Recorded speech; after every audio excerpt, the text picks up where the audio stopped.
We failed.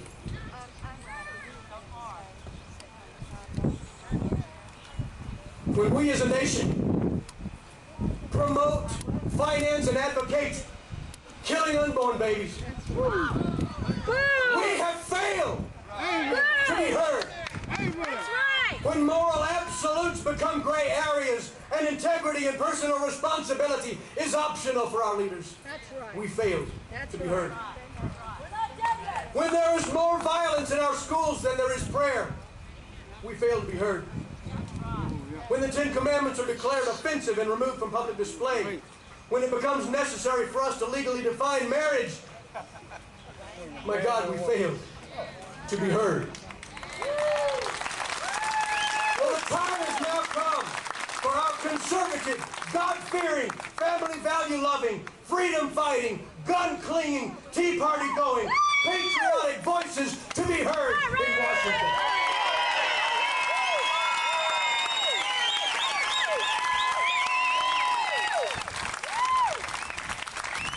We need to rise up with one voice and one with moral clarity and the courage of our convictions and tell our elected leaders enough is enough. That's right. We need to know who's coming into this country and what their intentions are. Welfare and entitlement programs should not be extended to illegals in this country. We need to impose term limits on both houses of Congress. The failure to do so has given us some of the gifts that keep on giving. Like Barney Frank, Nancy Pelosi, and Harry Reid. I believe we need to completely do away with the Infernal Revenue Service. And we need to adopt a flat tax or a fair tax. So everybody, including Obama's cabinet, will pay their fair share of tax. Voters in this, what is the deal? You gotta identify yourself to buy beer, but you don't have to identify yourself to vote. That's right. Voters in this country should be able to prove their citizenship and that eligibility by producing a birth certificate. Now I know that may cause some problems in the Oval Office.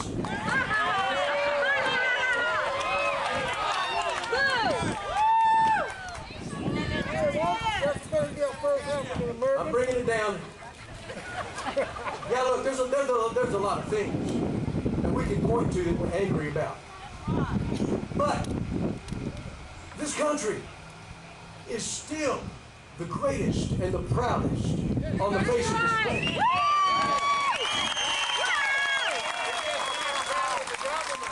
You see, some things will never change. Some things will never change. You know, there's an old saying that says the more things change, the more they stay the same. America, with all its difficulties, is still great, and you can't change that. The people who make up this country have always had the ability to rebound stronger after every setback, and you can't change that. We as a people are free because we choose freedom. That's right. And we continue to choose to pay the price for that freedom, and you can't change that. That's right. We have the best and the brightest and the most precious among us serving in our armed forces, and you cannot change that.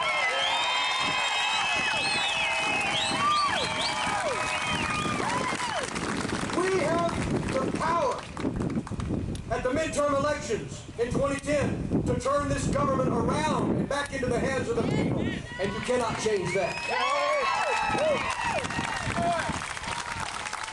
Mr. Obama, capitalism has always been better than socialism. I'm nearly done. Give me 2 minutes. I know it's hot, but you ought to be dressed like Johnny Cash.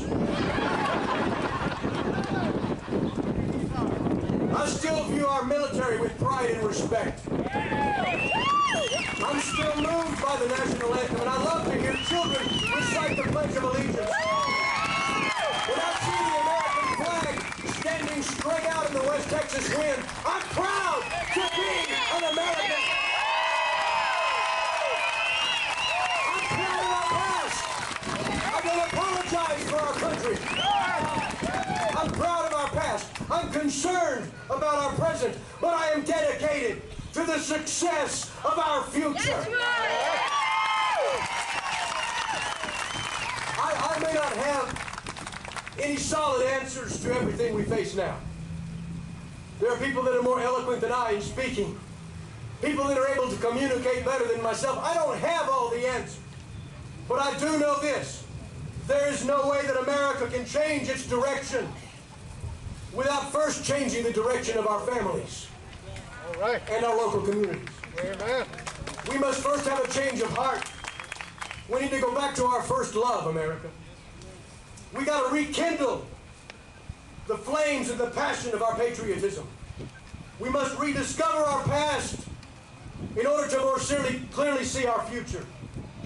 We must find the courage to be politically incorrect and the strength to swim against the tide of liberalism.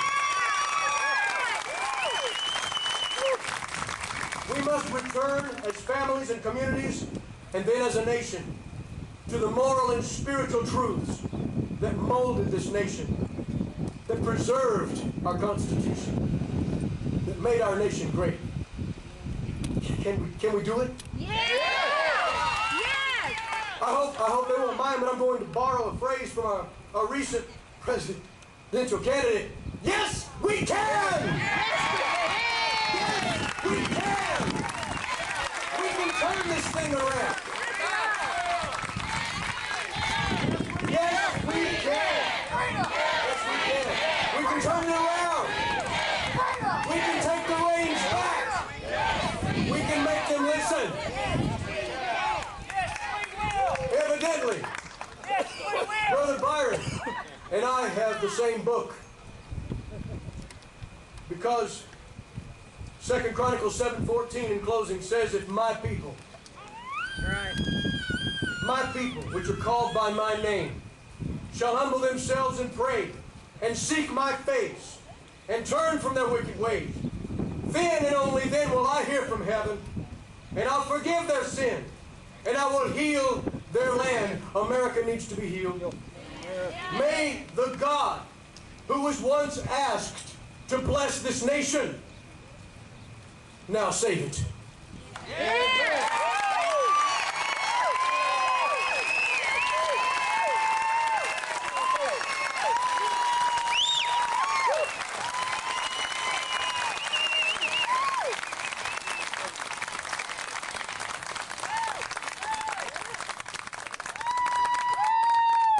That's what I was thinking. Wow.